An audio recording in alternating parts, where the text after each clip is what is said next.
Hey there, it's Tomster here on behalf of Indie Starkville Productions once again with another throwback baritone episode.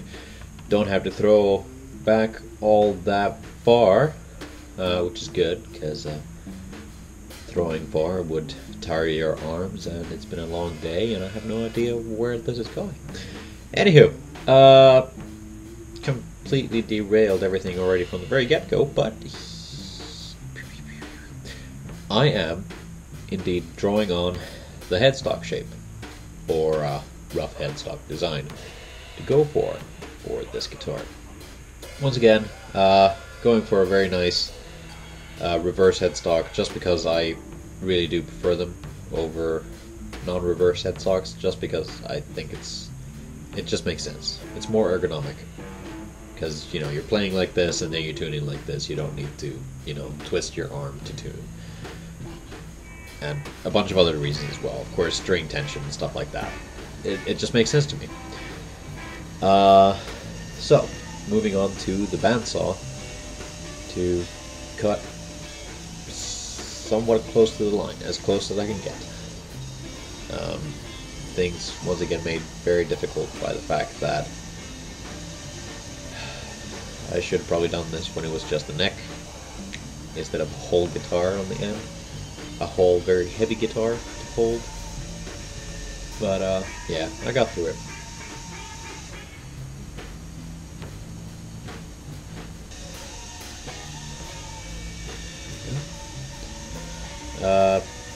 Gonna say that favorite phrase of mine, fairly straightforward. Not much to it. Just if you're doing this, just go very slowly. Don't push too hard, especially if it's thin blade, because it'll just wander and go all over the place. Find the grain and take the easiest way out, so to speak. So don't worry, take your time and make sure that your cut is exactly where you want it to be.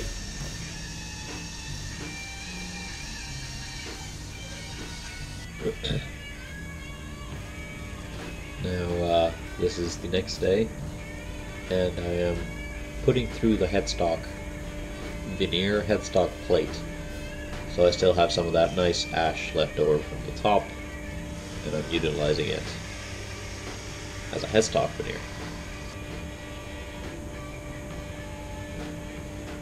Very nice piece of ash, very nice figure, so why waste it?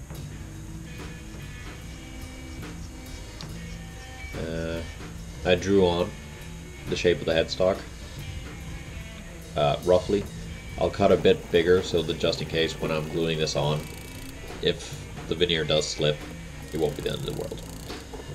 I'm also cutting out my truss rod cover from the same block, just to make things easier when the grain matches as well.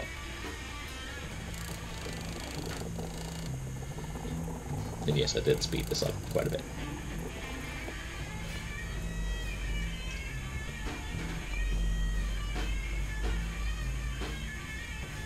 There we go. Oh yeah, I didn't cut the shape. No, I just cut out the truss rod cover there, that's it. Now it's time to spread the glue.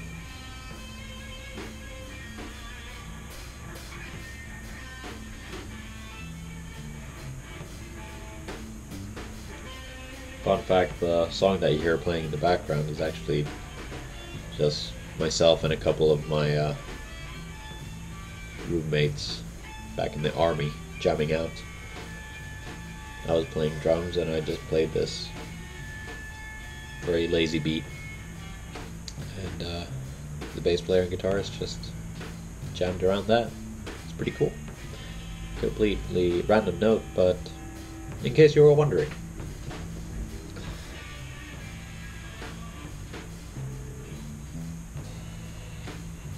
So the reason I'm putting tape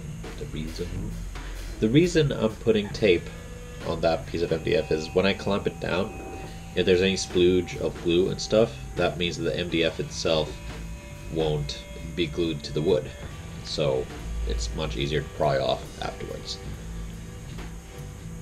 And it's just a matter of making sure that the pressure is equal throughout, and that you have enough clamps to spread the pressure evenly. Yeah.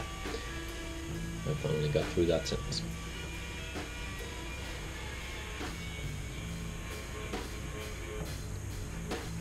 Now I took the guitar home for the weekend just so I could do some extra carving work. I was feeling very motivated. So first things first, I pick up a rasp, and basically what I do is I get the thickness of, or the wanted thickness of my neck at the first fret, and then at around the 12th fret or so, and then I just use a spoke shave to join the two. The headstock veneer plate was actually digging into my shoulder quite a bit, so I decided to remedy that by trimming it down at this stage. And yeah, definitely not how you're supposed to use a coping saw. The saw isn't meant to be. But hey. But, you know, it works. Yeah, exactly. It works, so why not? Now,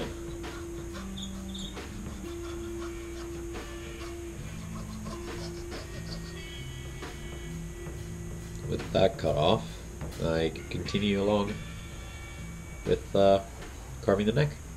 So I'm just using my trusty little spoke shave to do this. Really nice, you know, way to spend a weekend, carving a neck and watching some good movies. Or I think I might have been watching Mythbusters? Pretty sure I was watching Mythbusters and carving a neck. So, nonetheless, nice day, nice way to spend the day.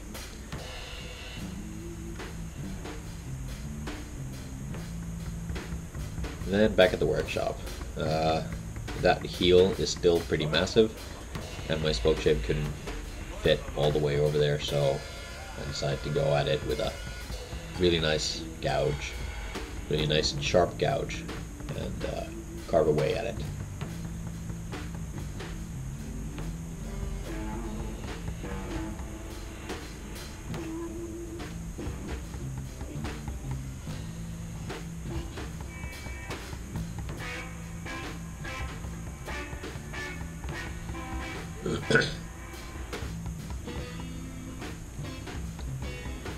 Yeah, just make sure that if you're doing this that you take very little off with every sweep, I guess.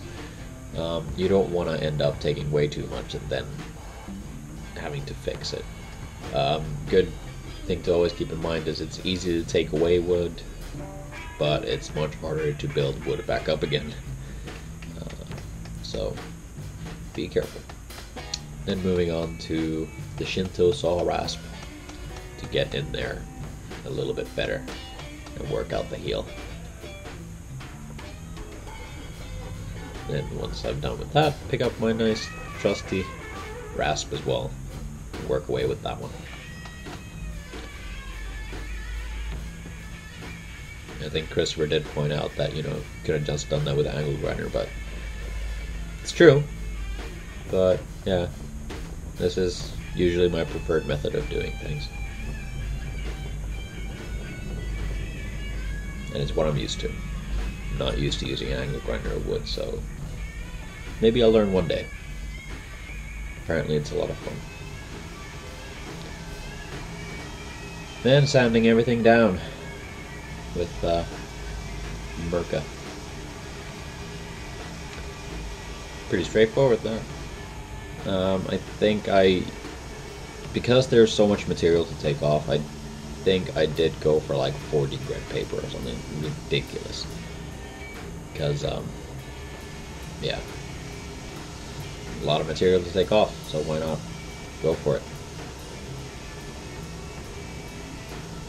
At this point, I think Sean comes and interrupts me.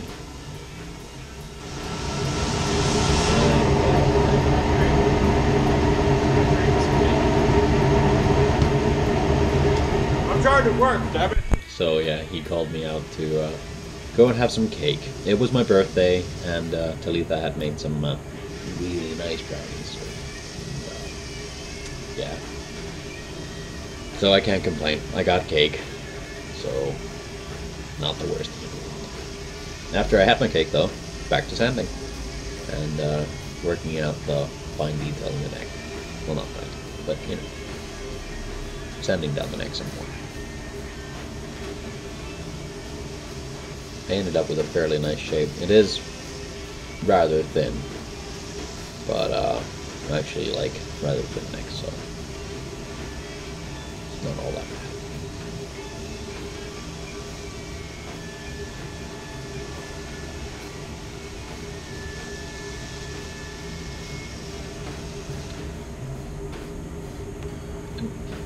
Time to make some room for Christopher.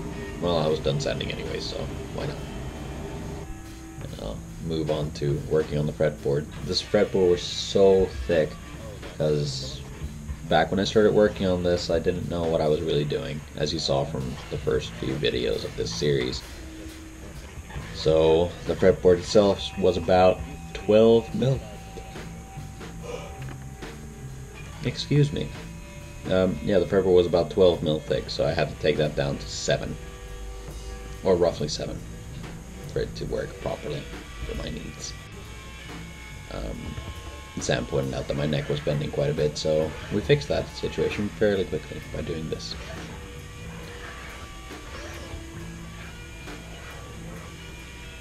Struggling a little bit, but plane's cutting very nicely. Very nice sharp blade.